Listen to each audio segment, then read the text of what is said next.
हार धवला या शुभ्रवस्त्रावृता या वीणावरदण्डमण्डितकरा या श्वेत पद्मासना या ब्रह्माच्युत शंकर प्रभृतिर्देवो सदा पूजिता सा मां पातु सरस्वती भगवती निशेष जाड्यापहा।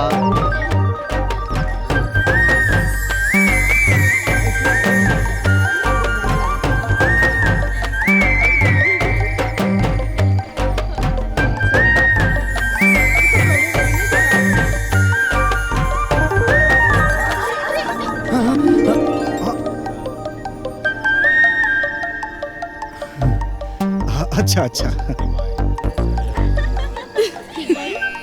हे हे या देवी सर्वभूतेषु विद्यारूपेण संस्थिता नमस्तस्यै नमस्तस्यै नमस्तस्यै नमो नमः।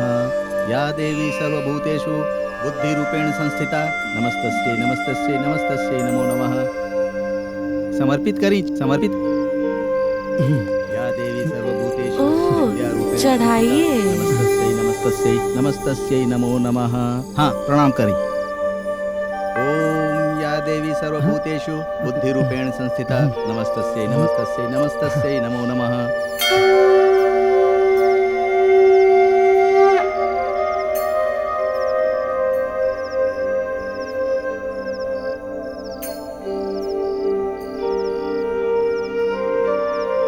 का तू भी उहे सोचता रे जन हम सोचता नहीं?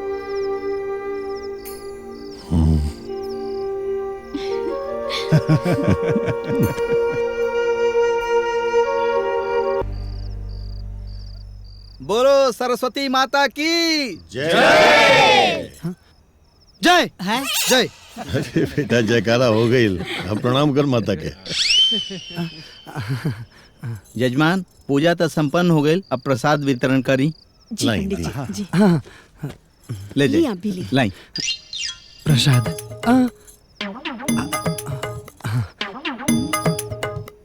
थैंक यू एक और एक और एक और थैंक यू। एक और। नहीं नहीं बस हाँ, ले ले ले, अरे ले ले बहुत बा। अरे भैया हमरो के दा।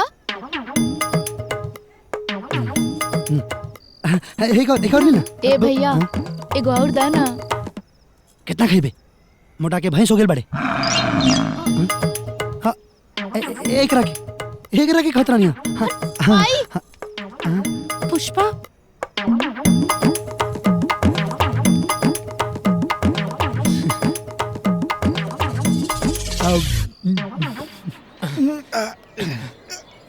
अच्छा से मालिश करो। ओह जिया पट्टा रे, मार तनी दो चार जो एकदम निकाल पूरा शहरी दर्द कर। है शंभू दर्द निकलवा ले एकरा से, ओकरा बाद न तोरा से गांव के एक्सरसाइज कराए। ओ या चारा मशीन देख रहल बारे ना, वही पर चारा कटवाई तोरा से, मिजाज हरियर आ जाई तोर। अच्छा लगा तनु।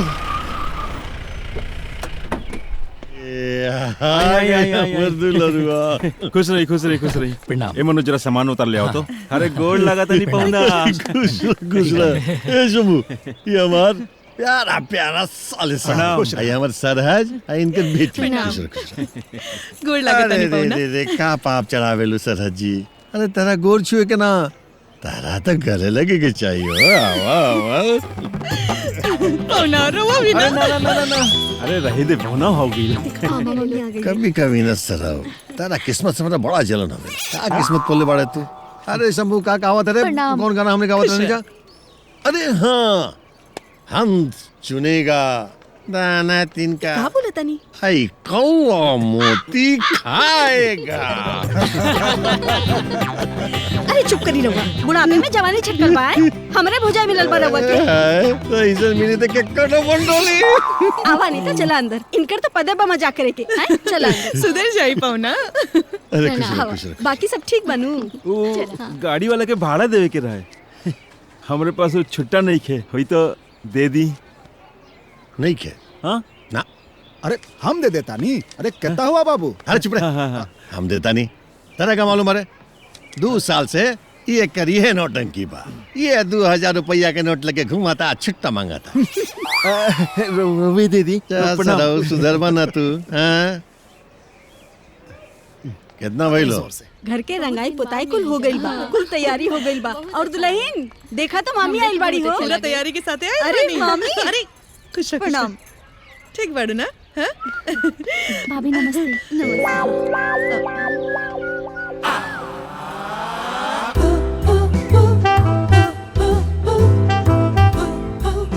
ई क्या है? अरे मामी जी, बाबूजी के दोस्त बाड़े ना शंभूनाथ चाचा जी, उनके रे लड़की तुलसी है। हाय। हाय आई हो दादा। ए दीदी चलनी। हाँ चला।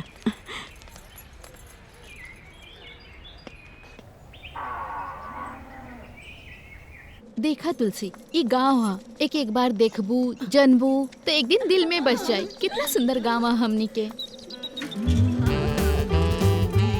लेकिन ये रोड पे इतना हीट क्यों डाला है? पसंद आई ना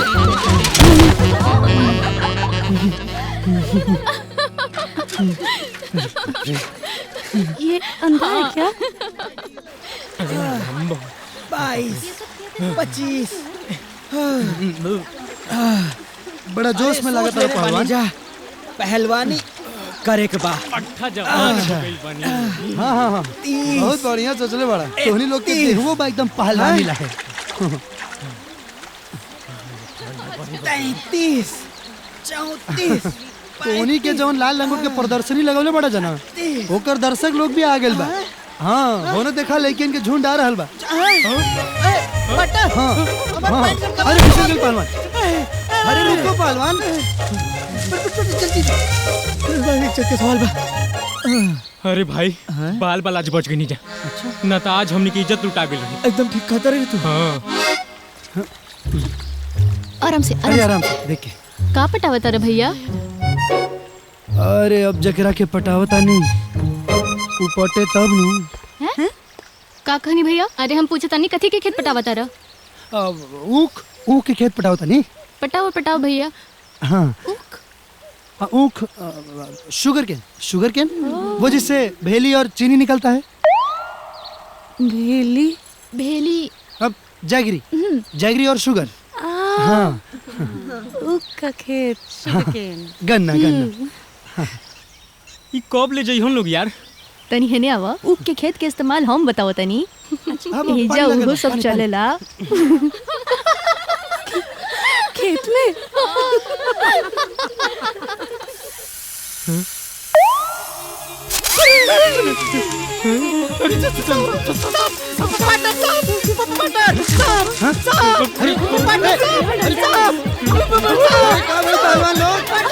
अपन लंगोट संभाल के।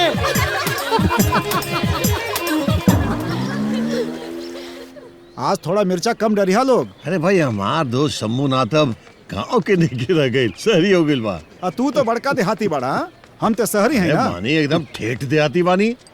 लो लो लो लो, बैठे बैठे बैठे बैठे शंभू। अरे प्रिंसिपल साहब आगे नहीं हो? हाँ जी जी, प्रणाम प्रणाम प्रणाम प्रिंसिपल साहब। आई आई आई आई आई। इनका से परिचय बा? ई शंभूनाथ हमर दोस्त। इनकरा के नहीं जानत हो? तुलसी इंडस्ट्री के मालिक शंभूनाथ जी ना। प्रणाम। बैठी बैठी बैठी। जी प्रिंसिपल साहब। बिहान कॉलेज के एनुअल फंक्शन बा। हाँ। हमरा के पता लगल कि रउआ आयल बानी। अब रउआ से बढ़ के चीफ गेस्ट के हुई? हाँ, हमार दोस्त शंभूनाथ से बढ़िया के चीफ गेस्ट हुई। ए जाइयो तू चीफ गेस्ट बन के। अरे ना ना, हमरा के काम से शहर जाए के बा। हमार बेटी बिया ना तुलसी इंडस्ट्री के असली मालिक, वो आ जाई। हाँ, ये तो और भी बढ़िया हो जाई। तुलसी बिटिया चल जाई। प्रिंसिपल साहब। तो बिहने जोन बा गाड़ी ऐजा भेज दे। अरे ना ना प्रिंसिपल साहब, उनकरा के लेके राजा चल जाई हैं। ठीक बा ठीक बा। अब हम चलत बानी। प्रणाम प्रणाम प्रणाम। जय श्री राम। पंडित जी प्रणाम प्रणाम प्रणाम प्रणाम। बैठी बैठी बैठी। मंगल होके। तब ब्याह के तैयारी हो गई? हाँ, तैयारी तो एकदम पूरा हो गई बाप। बस अब हमार बेटा राजा बाप, बस अब ओकरो ब्याह हो जाए बढ़िया से तो समझते कि हमारी जिम्मेदारी पूरा हो गई। इतना समझ ली कि राउर जिम्मेवारी से मुक्ति दिवावे हम आ गई नी। मतलब समझ ली ना पंडित जी? मतलब चंदरपुर के संजय सिंह के बहिन के बियाह खातिर रिश्ता लेके रउआ लगे आयल बनी जजमान। पंडित जी वो सब तो ठीक बा, लेकिन अब लेकिन कुछ मत कही। लड़की लाखों में एक बिया, लाखों में। दिल्ली से पीएचडी कैले बिया, नृत्य में पारंगत बिया, संगीत में पारंगत बिया। पंडित जी हम अपना बेटा राजा खातिर एक तो लड़की पसंद कर ले बानी। अच्छा कुछ होके रुकी, हाय देखी, हाय एकर फोटो देखी देखी देखी। हाँ लड़की तब बढ़िया बिया। आज दानो दहेज में कमी ना करी लोग। पंडित जी हम मजबूर बानी। तनी सोची ना, हमार बात पर तनी गौर करी। बियाह शादी में सब सोचल जाला। प्रणाम। हाँ प्रणाम। तनी राजा बाबू के दिखाई ना फोटो हुआ। अरे जब कहत आने के लड़की देख चुकल बाने तो रउआ समझ में नहीं आवत का? हाथ धो के पीछे पड़ गई बानी। ई अपन बेटा राजा के शादी हमार बेटी तुलसी के साथ करी हैं। जी पंडित।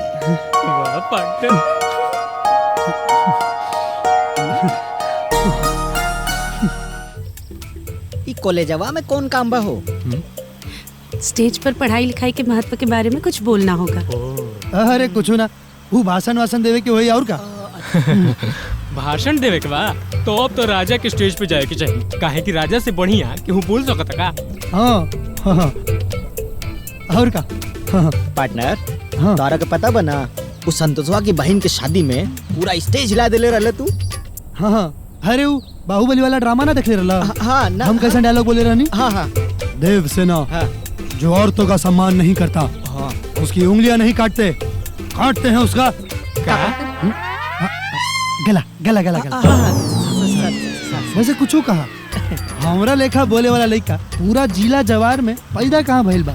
हाँ हम सोचता नहीं कि हम ना वक्ता बन जाए, वक्ता। अरे न्यूज रीडर बन जाएगी। हाँ प्लीज आप लोग जरा शांत रहेंगे, उन्हें गाड़ी चलाने दीजिए। और आप गाड़ी चलाते समय ज्यादा बात नहीं करनी चाहिए। अच्छा ऐसा होता है क्या? हम तो खाना खाते समय सुने थे। चुप। अच्छा चला ठीक बा, नहीं बात करेंगे।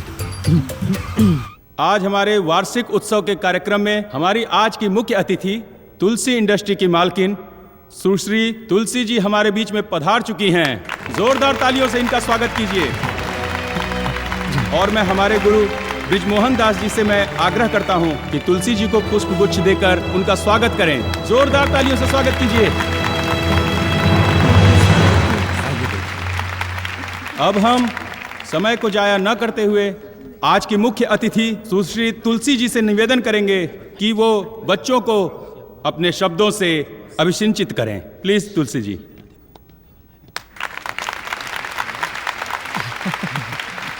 हाय, मैं तुलसी इंडस्ट्रीज मेरे पापा ने बनाई है और वही उसे संभालते भी हैं। आप लोग से बस इतना कहना चाहती हूँ कि आप लोग भी मन लगाकर पढ़ाई करिए और अपने जीवन में कामयाब होइए। ज़्यादा कुछ तो नहीं कह पाऊंगी मैं, लेकिन हाँ, हम सबके बीच एक ऐसे महान ज्ञानी व्यक्ति मौजूद हैं जो स्टेज पर बोल सकते हैं। एक ऐसे विद्वान जिन्हें हर विषय पर बोलने का हुनर प्राप्त है। तो आप लोगों को शिक्षा और इकोनॉमिक्स ऑफ इंडिया के बारे में बताने के लिए वो मंच पर आ रहे हैं। मिस्टर राजा।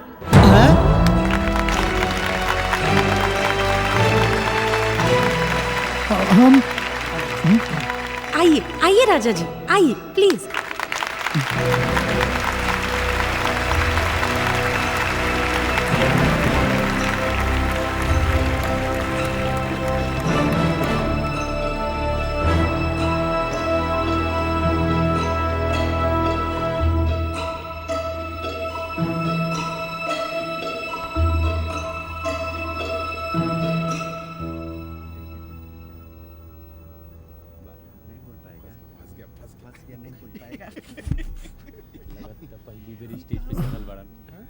हेलो।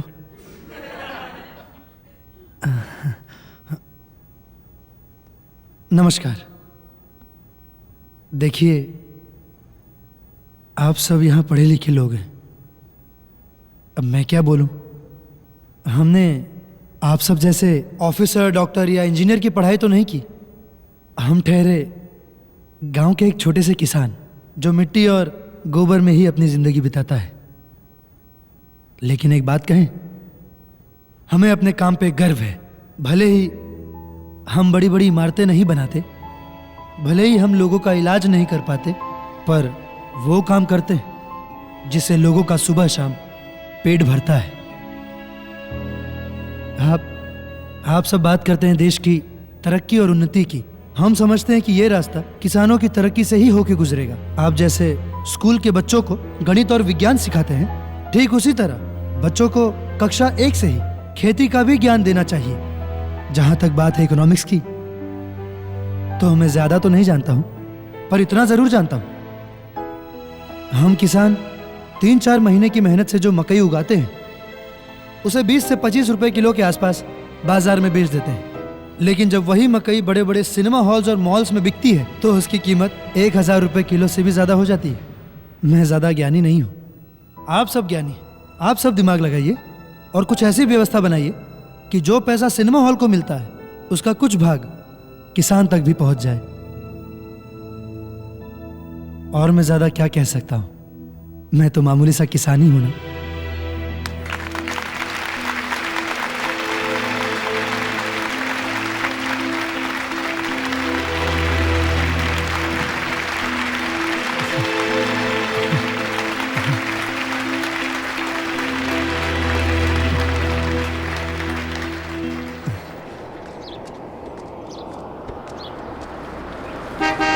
अरे मैंने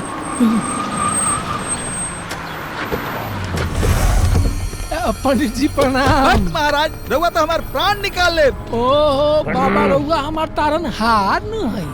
अभी तो तारन हार है रउआ। अगर कमवा नानू भइल तो गड़िया के पोपा बाजी ना, गड़िया चढ़ जाए। पंडित जी, रउआ फोटोआ देखा के ऐसन गायब बनी जैसे गधा के सिर से सींग गायब होखेला। कुछ बात आगे बढ़ल। ए महाराज, हम उजा गइल रहनी, बाकी उ लइकवा के ब्याह तो दूसरा जगह तय हो गइल बा। तय हो गइल बा? तोरा और श्राद्धों के डेट तय हो गइल बा। अब रउआ ठंडे ठंडे हमनी के गाड़ी में चली। हाँ, हमार पूजा बा दूसरा गांव में, हमरा के जाए दी। पूजा बा? हाँ, पूजा होत रही। आवे ने बैठा पहले, तेरा सब पूजा कराओ। दीदी हाँ रख दा एजा। हाँ ठीक बा।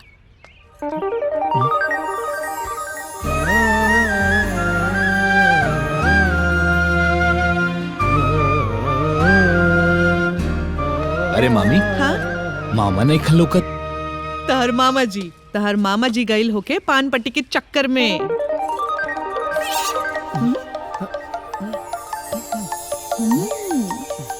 ओहो, शर्मात का है बानी। लागल रही राजा जी। तो हूँ ना मामी, मामा के साफे बिगाड़ देलू। जो काम कर। हाँ।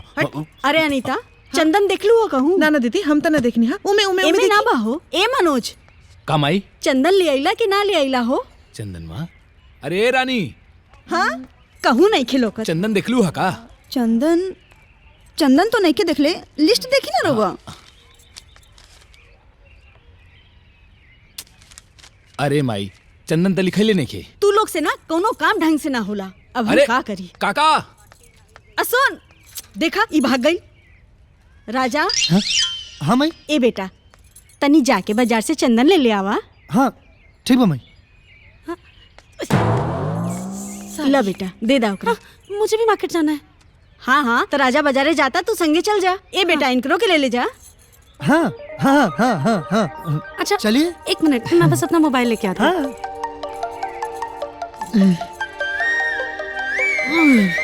जय हो प्रभु।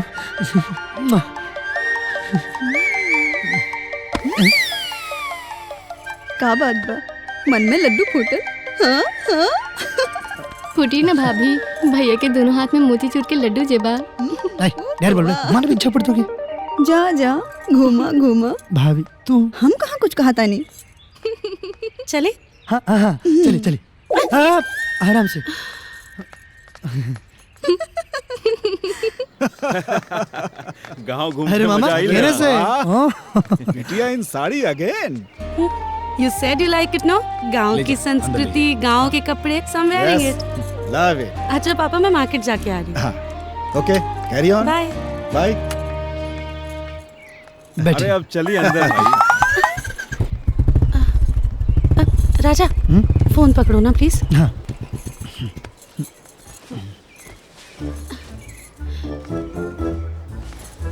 कैसे अरे ऐसे नहीं बैठा जाला।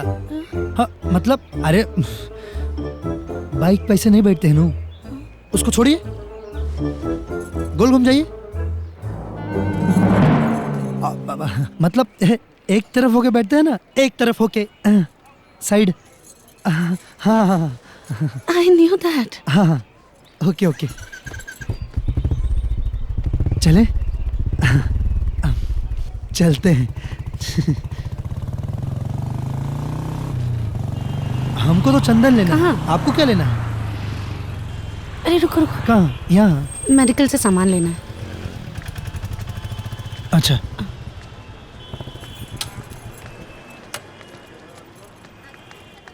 भैया एक सैनिटरी नैपकिन दीजिए ना प्लीज। अभी देता हूँ।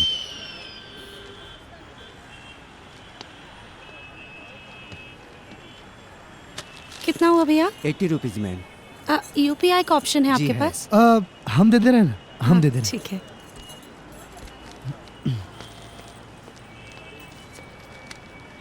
ये लीजिए।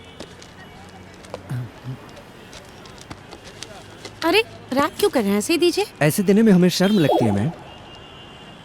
शर्म लगती है? क्यों? इसमें शर्माने की और मुस्कुराने की क्या बात है? दिस इज कम्प्लीटली नॉर्मल। आपके घर की औरतें क्या सैनिटरी नैपकिन नहीं यूज करती? और अगर नहीं यूज करती तो प्लीज उनसे कहिए कि यूज करें, बिकॉज ये हाइजीनिक होता है और इससे औरतें कई बीमारियों से बचती हैं। तो शर्माइए और मुस्कुराइए मत। ये हमें दीजिए और अपने घर की औरतों को भी दीजिए प्लीज। Sorry ma'am.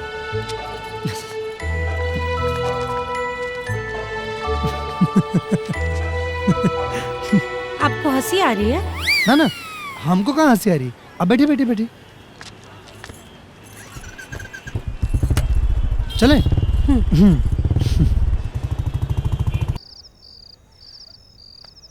अरे यार यू नो पापा ना, उनकी जिद है, उन्हें एक फंक्शन अटेंड करना है, तो बस जैसे वो फंक्शन हो जाएगा हम लोग वापस आ जाएंगे। वो सब छोड़ना, तू बता बाकी सब फ्रेंड्स कैसे हैं? तुम लोग कैसे हो? सब हम लोग यहाँ बिल्कुल ठीक है। तुझे बहुत मिस करते तुलसी हैं यार। जी, तुलसी जी तो बहुत मजा आता। चाय लाए हैं आपके लिए। तुलसी अच्छा हेलो लाइए। हाँ, जी जी थैंक्स। तब क्या तब? हाँ मैंने तब गांव सब आपको ठीक लग रहा है ना? बहुत अच्छा लग रहा है। अब वैसे को बात कहें, आप पे ये सलवार सूट ना बहुत बढ़िया लग रहा है, पहिरा करिए। अच्छा पहले मैंने कभी पहना नहीं है, बट यू नो व्हाट, पापा को चाहिए कि मैं ये कपड़े पहनूं। गांव के संस्कार, गांव की संस्कृति, गांव के कपड़े। पहिना करिए, बहुत जचता है। Hello Tulsi. Hello hello dear. Hello hello hello.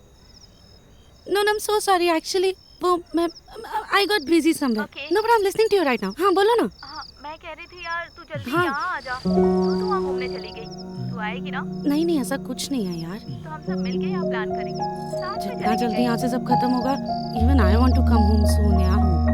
यहाँ पे कुछ भी चल रहा है, you know, zillion programmes for one wedding.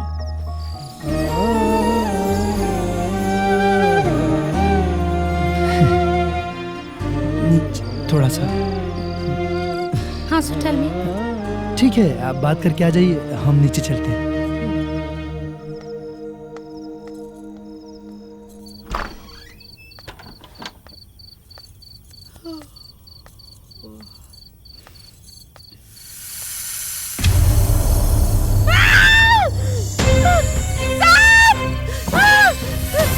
अरे कहाँ भाई? तुलसी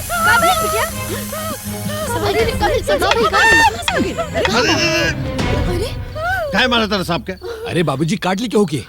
काट ली क्या हो के? तारा कुछ बिगाड़लस का? कथा कहीं के जब देखा तब लाठी उठा लेता। राजा। हाँ बाबूजी। जी बाबूजी। बेटा देखा था अंदर शायद कोनो सांप उग गइल बा। हाँ, हाँ रुका ये टॉर्च ला संभाल के पकड़ा। हाँ देखो ओकरा कोनो नुकसान न पहुंचे। हाँ हाँ बाबूजी। राजा बचा के। हाँ? अरे हाँ हाँ मिलल रे। मिल जाए बाबूजी। चाहिए है क्या ने? देखिए सांप को कोनो चोट उठ ना लागे रे। ना बाबूजी। उधार ले लिए बाबूजी। हाँ। कौन सांप है? गहुआ ना बाबूजी। गहुआ ने बुझाता जो बसवरिया में ले जाके छोड़ दिए। आराम से लीजिए आराम से। जी जी बाबूजी। संभल के। हाँ हाँ है गहुआ ना। आधा ले ले बानी काटी ना। देखिए इसका मुंह देखिए। जो एकरा के ले जाके बाहर क्या हो गया? तुलसी हाँ ठीक है। तुलसी उठा।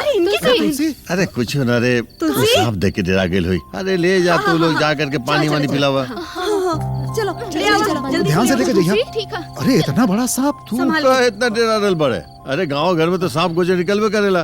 बक इतना मालूम बा न तोरा। चल आजा आजा आजा चल।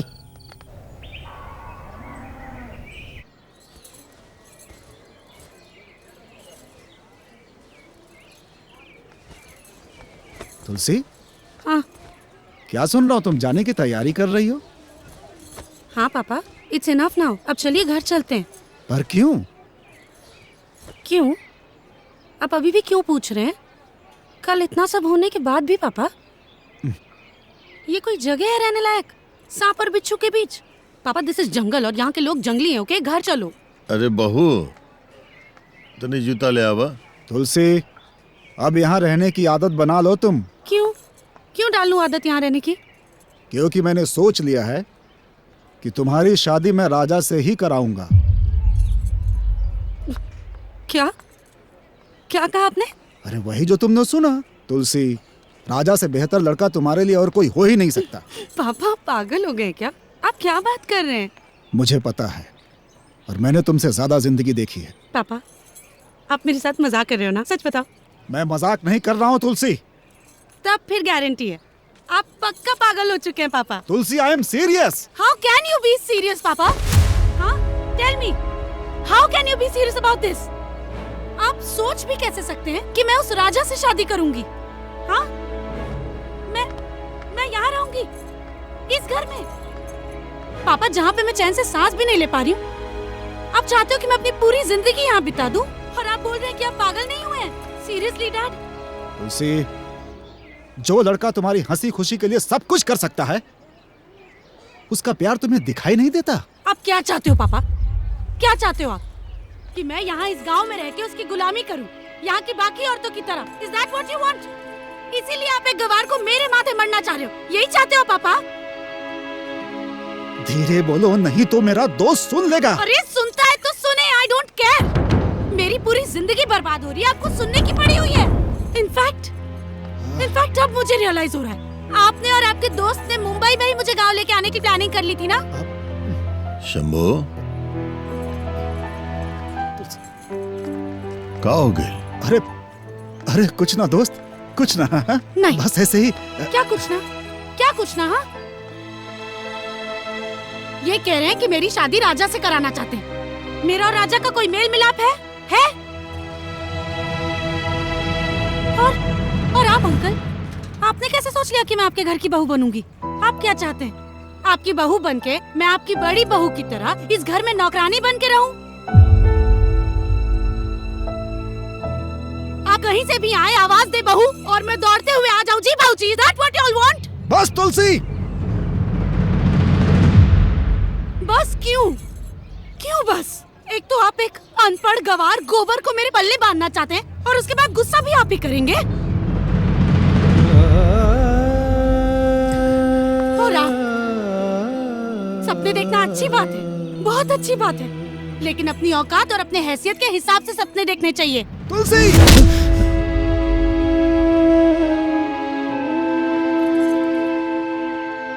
बिल्कुल सही तो कहती है तार बेटी। कहाँ ही गांव, कहाँ उस शहर, कभी दोनों के मिल मिलाप भइल बा। एगो गंवार के कबो कोनो अकलमंद से जोड़ा बनत देखले बड़ा। सही कहा तारो बेटी। गंवार, हमार बेटा गंवार।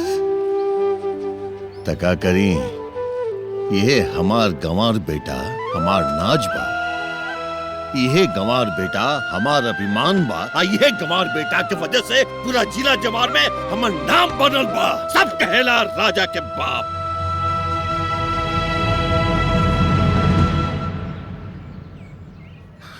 गोबर गोबर है ना वो, लेकिन ये गोबर हमरा खातिर गणेश। माफ करिए दोस्त, लेकिन आज तो हर बेटी हमार मान स्वाभिमान सब तोड़ दे लस। एक बात पूछी बेटी, कोनो बात के घमंड बा तोरा कि तोरा पास बहुत पैसा रुपया बा? तो पैसा रुपया तो तोरा बाबूजी के बा। कि तू बहुत सुंदर बाड़ू, तो सुंदरता तो वक्त के साथ खत्म हो जाए। तू बहुत पढ़े लिखल बाड़ू, जवान पढ़ला लिखला से तार संस्कार खत्म हो गए। तो वादा करता नहीं तोरा से हम कि अपना बेटी के शादी से पहले अपन बेटा के शादी करब। तोरा से ज्यादा सुंदर, तोरा से ज्यादा गुणवान, तोरा से ज्यादा पढ़ा लिखा लड़की से तू देख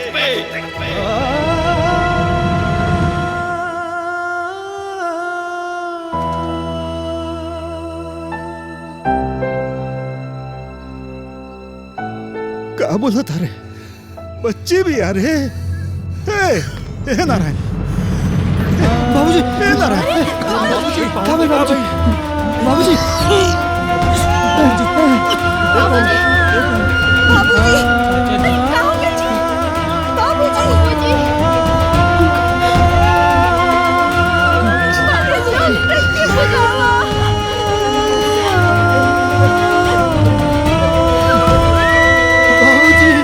आपन पसंदीदा फिल्म देखे खातिर डाउनलोड करी दंगल प्ले ऐप।